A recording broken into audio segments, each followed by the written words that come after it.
स्वागत है आपका दिव्य हिमाचल टीवी में। मैं हूं दीक्षा शर्मा। शाम के 6 बज चुके हैं और प्रदेश की तमाम खबरों के साथ हम आपके समक्ष आ चुके हैं।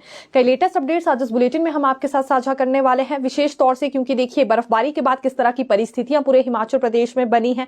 इसी बीच कुछ एक जिलों में स्कूलों को बंद करने का फैसला ले लिया गया है। कब तक ये स्कूल बंद रहेंगे, कौन से जिलों में स्कूल बंद करने को लेकर डिसीजन लिया गया है, ये अपडेट हम आपके साथ साझा करने वाले हैं। दूसरी बड़ी बात इस बीच ये भी करेंगे कि किस तरह की परिस्थितियां पूरे हिमाचल प्रदेश में बनी हुई है। सड़क को लेकर, बिजली पानी को लेकर किस प्रकार की समस्याओं से स्थानीय लोगों को रूबरू होना पड़ रहा है और पर्यटकों को लेकर किस तरह का माहौल बना हुआ है, ये भी जानकारी हम आपके लिए लेकर आए हैं। डीए और एरियर पर अब कर्मचारियों ने आवाज उठा दी है। इस बीच एक पत्र भी जारी किया गया है कर्मचारियों की ओर से, ये जानकारी भी आपके साथ साझा करेंगे। क्रिप्टो में भी नई अपडेट निकलकर सामने आई है।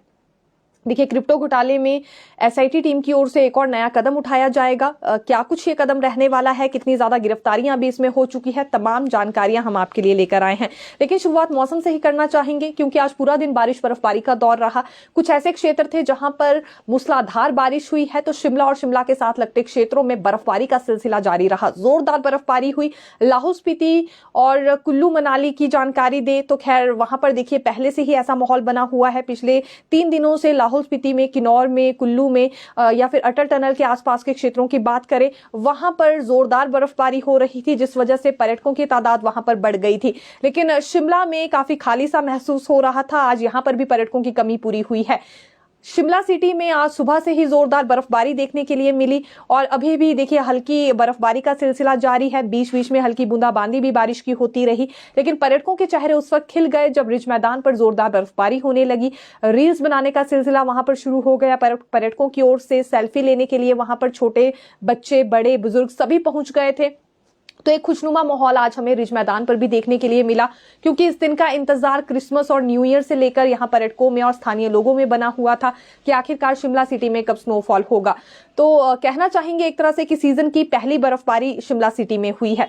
दूसरी बड़ी बात अगर चंबा के खजियार को लेकर करें तो वहां भी सीजन की पहली बर्फबारी हो चुकी है और काफी पर्यटकों की संख्या इस दौरान वहां पर भी देखी गई। हालांकि सड़क, बिजली, पानी को लेकर कई क्षेत्रों में बड़ी समस्याएं हो गई हैं। बहुत सारी पंचायतें जिला चंबा में ऐसी बताई जा रही हैं जिन्हें बिना बिजली के ही अभी अपना गुजारा करना पड़ रहा है। लाहौल स्पीति में हालात ऐसे हैं कि पानी की पाइपें जम गई है तो नल में पानी भी नहीं आ पा रहा है और दूध, ब्रेड, सब्जियों जैसी आवश्यक चीजें पहुंचाना भी ऊपरी शिमला में काफी ज्यादा मुश्किल हो गया है। खैर, ये होता है जब भी बर्फबारी का दौर शुरू होता है तो उस वक्त क्योंकि सड़कें अवरुद्ध हो जाती हैं, तो सड़कें जब प्रभावित होगी तो लाजमी सी बात है कि कैसे ये सभी वस्तुएं उन तक पहुंचेंगी। ये एक तरह से चुनौतीपूर्ण काम सरकार और प्रशासन के लिए रहता है। लेकिन अच्छी बात यह हुई है कि बर्फबारी हो गई क्योंकि पिछले वर्ष की बात करें तो पूरा साल सूखा गया था। उस वक्त ना तो जनवरी माह में बर्फबारी हुई, ना फरवरी में हुई, जिसका खामियाजा फिर मानसून में हिमाचल वासियों को भुगतना पड़ा कि देखिए काफी मूसलाधार बारिश हुई थी।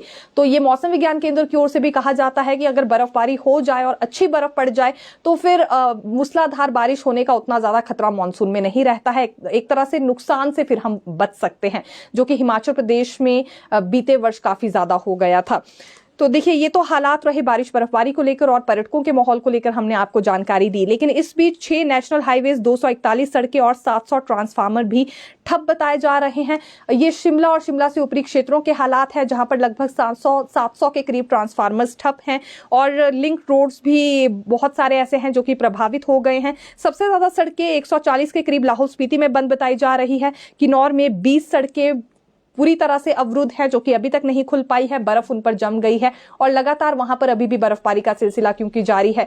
जब बीच में थोड़ा सा गैप मिलता है तो जरूर वहां प्रशासन की ओर से मजदूर या कर्मचारी सड़कों पर उतारे जाते हैं बर्फ साफ करने के लिए, लेकिन वो मौका अभी किन्नौर और लाहौल स्पीति में मिल ही नहीं पा रहा है कि सड़कों को साफ किया जा सके।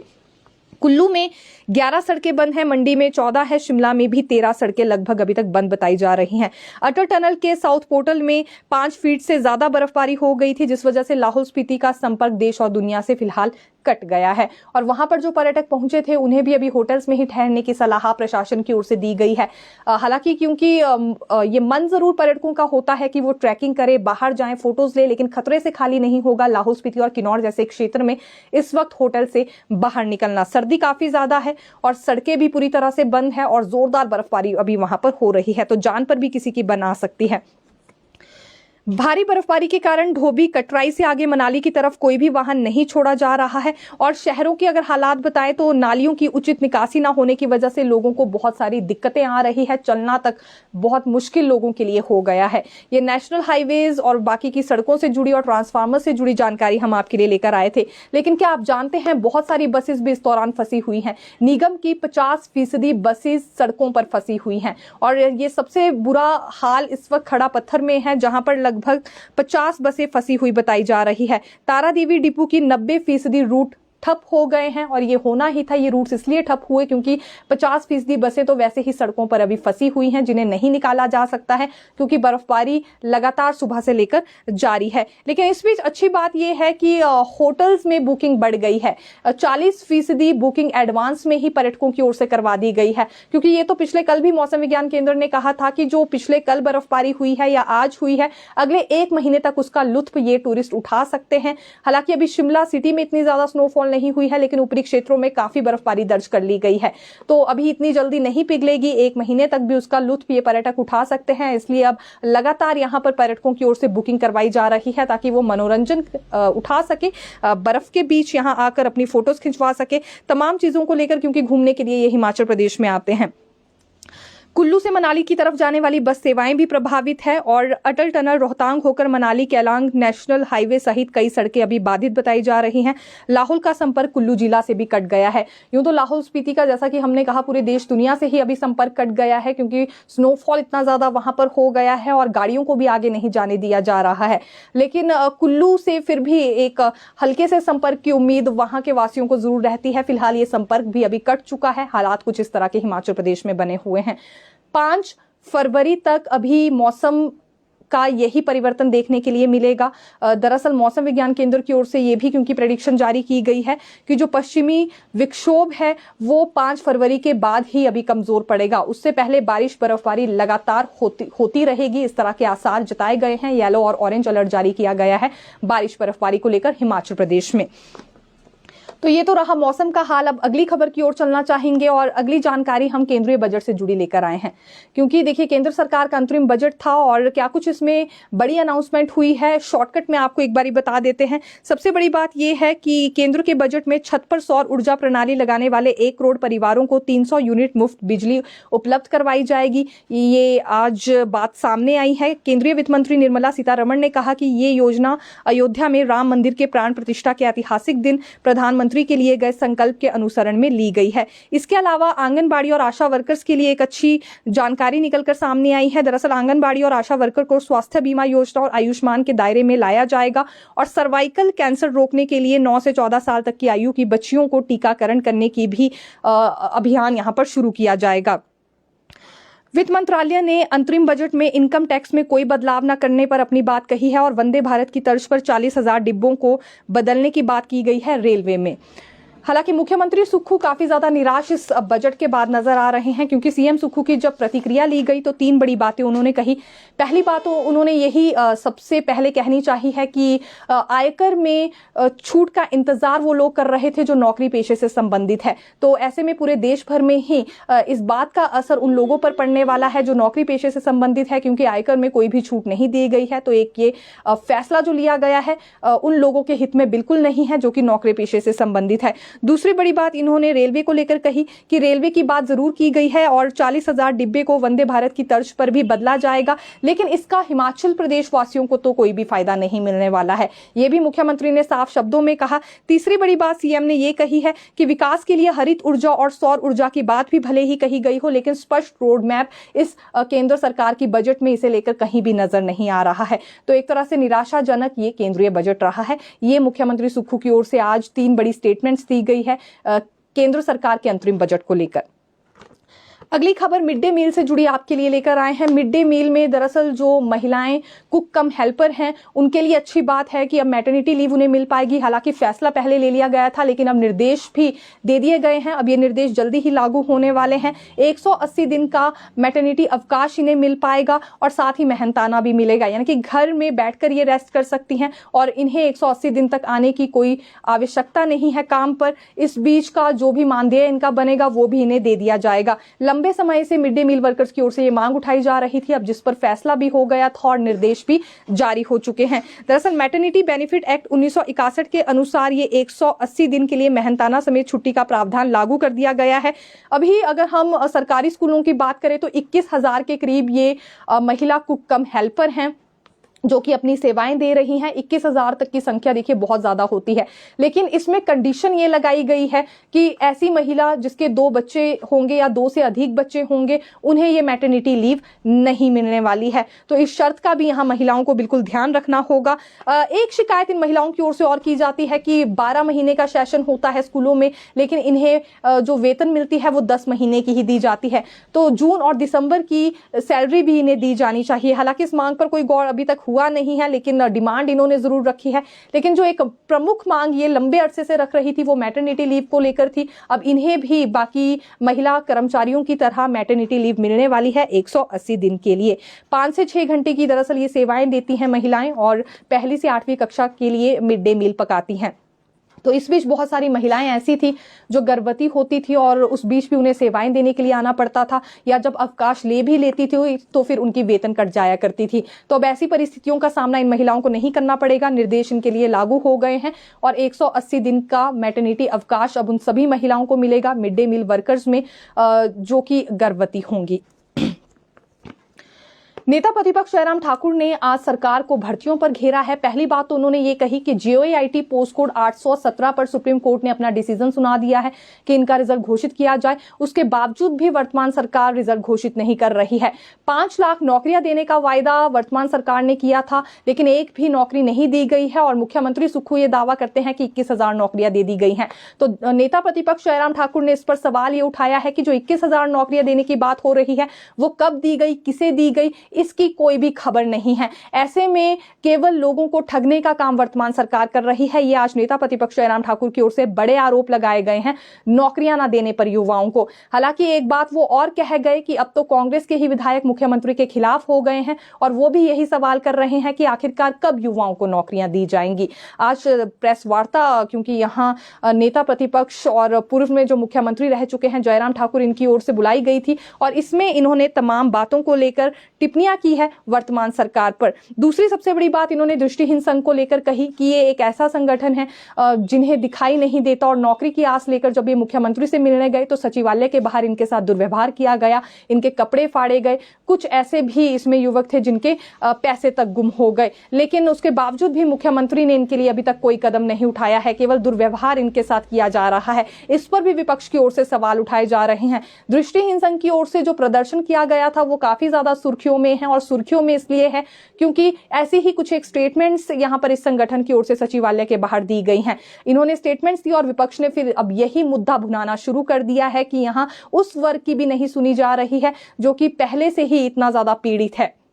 नौकरियों की आस लेकर आए थे, कम से कम मुख्यमंत्री को उनसे मुलाकात जरूर कर लेनी चाहिए थी। ये यहां पर नेता प्रतिपक्ष जयराम ठाकुर की ओर से कहा गया है। और इतना ही नहीं, एक चेतावनी भी आज नेता प्रतिपक्ष ने कांग्रेस सरकार को दी है कि जो 14 फरवरी से बजट सेशन शुरू होने जा रहा है उसमें सभी मसले उठाए जाएंगे, छोटे बड़े कोई मसले नहीं छोड़े जाएंगे। जितने भी वर्ग अभी सड़कों पर हैं उनके समर्थन में विपक्ष उतरने वाला है और इन सभी सवालों के जवाब सरकार को देने होंगे। कब नौकरियां दी जाएंगी, कब उन वर्गों से किए गए वायदे पूरे किए जाएंगे जो इस वक्त सड़कों पर उतर गए हैं, जिनके सब्र का बांध टूट गया है। आज एक लंबी प्रेस कॉन्फ्रेंस देखिए नेता प्रतिपक्ष की ओर से की गई है और तमाम बड़े सवाल उन्होंने मुख्यमंत्री सुक्खू से उठाए हैं।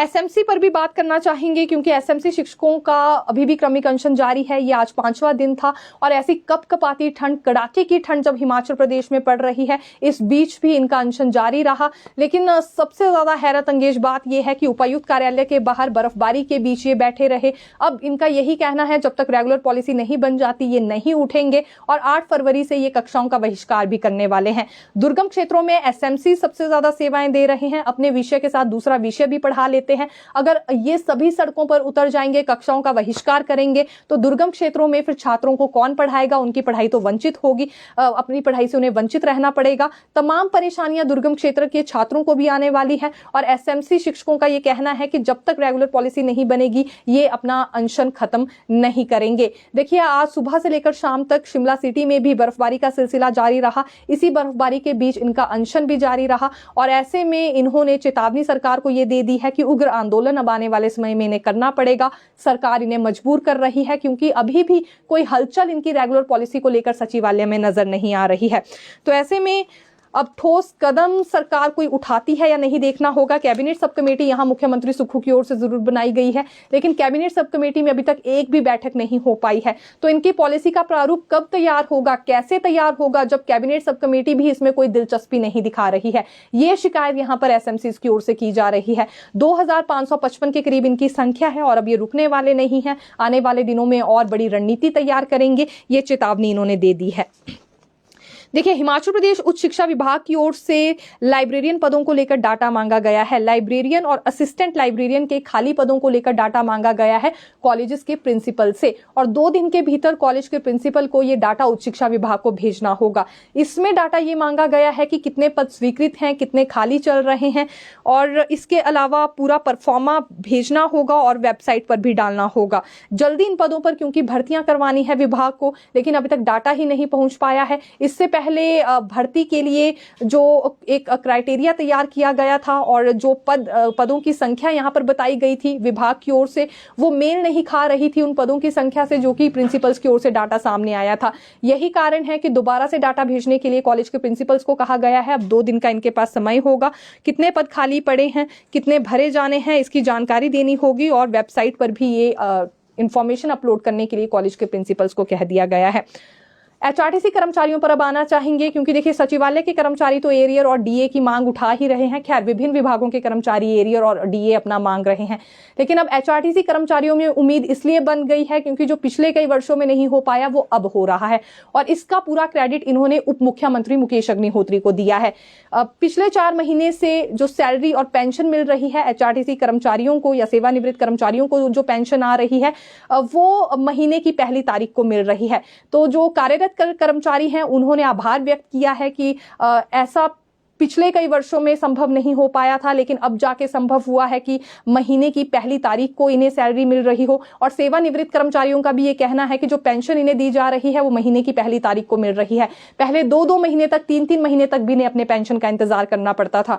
तो अब उप मुख्यमंत्री मुकेश अग्निहोत्री ने यह संभव किया है, इसलिए उनकी उम्मीदें बढ़ गई हैं कि जो इनकी बाकी डिमांड्स है वो भी पूरी की जाए। इनका डीए, एरियर और जो बाकी लंबित भत्ते हैं वो भी इन्हें मिलने चाहिए। मेडिकल बिलों की रिवर्समेंट भी इन्हें होनी चाहिए और सबसे बड़ी बात इन्होंने ये कही है कि 45 महीनों का नाइट ओवरटाइम की अदायगी इन्हें अभी तक नहीं हो पाई है। तो 45 महीनों के नाइट ओवरटाइम की अदायगी इन्हें जल्दी की जाए, मेडिकल बिलों का भुगतान किया जाए और जो बाकी लंबित भत्ते हैं वो भी दिए जाए। और एरियर और डीए पर भी इन्होंने विशेष तौर से पत्र उप मुख्यमंत्री मुकेश अग्निहोत्री को लिखा है और आभार भी उनका व्यक्त किया है क्योंकि अब इनका मानना है कि कहीं और व्यवस्था परिवर्तन हुआ हो या ना हुआ हो, लेकिन एचआरटीसी में जरूर हुआ है। 2-2 महीने तक इनकी सैलरी नहीं आती थी, पेंशन 3-3 महीने तक सेवानिवृत्त कर्मचारियों को नहीं मिलती थी और अब समय ऐसा आ गया है जब सभी कर्मचारियों के साथ महीने की पहली तारीख को ही इन्हें पेंशन भी मिल रही है, सैलरी भी मिल रही है। ये सब कुछ डेप्यूटी सीएम मुकेश अग्निहोत्री की बदौलत हुआ है, ये बात इनकी ओर से अब यहां पर दोहराई जा रही है। इसीलिए अब बाकी मांगे भी इनकी पूरी होनी चाहिए, बाकी भत्ते भी इन्हें जल्दी दिए जाए, ये एचआरटीसी कर्मचारियों की ओर से आज बात कही गई है। अब स्कूलों पर आना चाहेंगे। कौन कौन से जिलों में स्कूल बंद कर दिए गए हैं? स्कूल इसलिए बंद करने पड़े क्योंकि परिस्थितियां बर्फबारी के चलते ऐसी बन गई है। लाहौल स्पीति में फिलहाल 3 फरवरी तक सभी शैक्षणिक संस्थानों को बंद कर दिया गया है। सरकारी और जो निजी भी स्कूल हैं उन्हें भी बंद कर दिया गया है और ऐसे में ये फैसला लेना जरूरी था क्योंकि सुरक्षित नहीं होगा छात्रों की आवाजाही करना। अगली बात कुल्लू की करना चाहेंगे। जिला कुल्लू में भी मजिस्ट्रेट की ओर से यह फैसला ले लिया गया है। वहां पर सभी स्कूलों को 2 फरवरी तक बंद किया गया है। हालांकि मौसम अभी 5 फरवरी तक खराब रहेगा, लेकिन जो भयंकर प्रकोप सर्दी का रहने वाला है वो 2 या 3 फरवरी तक रहेगा। इसीलिए जिला कुल्लू में मजिस्ट्रेट की ओर से यह फैसला लिया गया है कि वहां पर 2 फरवरी तक स्कूल बंद रहने वाले हैं और जितने भी स्कूल्स हैं या कॉलेजेस हैं, इसके अलावा सरकार सरकारी निजी शैक्षणिक संस्थानों की बात करें, ITI केंद्र की, व्यावसायिक प्रशिक्षण केंद्रों की बात करें या आंगनबाड़ी केंद्रों की बात करें, ये सभी 2 फरवरी तक बंद कर दिए गए हैं। इस बीच स्टाफ को भी छुट्टी रहेगी, छात्रों को भी छुट्टी रहने वाली है और खतरे से खाली नहीं है अभी वहां पर घरों से बाहर निकलना। सबसे बुरे हालात बर्फबारी को लेकर क्योंकि कुल्लू, मनाली, लाहौल स्पीति और किन्नौर में ही अभी देखने के लिए मिल रहे हैं। सड़कें भी वहीं पर अवरुद्ध हैं। अब जब तक सड़कें बाधित रहेंगी वैसे ही ये छात्र अपने स्कूलों तक नहीं पहुंच पाएंगे, इसलिए वहां पर छुट्टी घोषित कर दी गई है। 2 जिलों को लेकर यह अधिसूचना जारी हो गई है। जिला मजिस्ट्रेट की ओर से वहां पर यह फैसला लिया गया है। अगली बात क्रिप्टो घोटाले से जुड़ी करना चाहेंगे। इसमें भी एक नई अपडेट निकलकर सामने आई है। दरअसल तीसरी चार्जशीट अब SIT की ओर से इसमें दायर की जाएगी। ये 24 आरोपियों के खिलाफ तीसरी चार्जशीट दायर की जा रही है। क्रिप्टो घोटाला, जैसा कि आप जानते भी होंगे, करोड़ों रुपए की ठगी इसमें की गई भोले भाले लोगों के साथ। उन्हें यह झांसा दिया गया कि बाद में उन्हें डबल इसमें एक तरह से रकम दी जाएगी या फिर और भी ज्यादा पैसा वो कमा पाएंगे। हालांकि बड़ी बात यह है कि SIT का गठन तो इसमें कर दिया गया है, तीसरी चार्जशीट भी दायर होने जा रही है, लेकिन जो पूरे मामले का किंग पिन है वो अभी तक विदेश में छिपा हुआ है और पुलिस के हाथ नहीं लग पाया है। इसमें जो पहली चार्जशीट दायर की गई थी वो सुखदेव और हेमराज के खिलाफ दायर हुई थी। इसके अलावा SIT ने जो 16 आरोपियों के खिलाफ दूसरी चार्जशीट दायर की थी वो कुछ दिन पहले की बात थी। अब तीसरी चार्जशीट दायर हुई है, ये 24 से अधिक आरोपियों के खिलाफ दायर की जा रही है। 20 लोगों की इसमें गिरफ्तारियां हो चुकी हैं। 20 आरोपियों में एक युवती भी है और 2 मास्टरमाइंड भी है। और जैसा कि हमने कहा, किंगपिन जो कि मंडी का सुभाष शर्मा बताया जा रहा है, ये देश छोड़कर ही भाग गया है। इसे अभी तक पकड़ा नहीं गया है क्योंकि करोड़ों की ठगी इसमें की गई थी। बहुत ही भोले भाले लोगों को बेवकूफ बनाया गया, उनसे इन्वेस्टमेंट करवाई गई और कुछ तो ऐसे भी लोग थे जिन्होंने अपनी जमीन तक गिरवी रख दी थी इस घोटाले में। पिछले 3 से 4 वर्षों से इस घोटाले को अंजाम दिया जा रहा था और जब खुलासा हुआ तो किंगपिन भाग गया है। अभी तक उसकी कोई खबर पुलिस को नहीं लगी है। तो फिलहाल के लिए यही जानकारी, फिर मिलेंगे नई खबर के साथ। देखते रहिए दिव्य हिमाचल टीवी। धन्यवाद।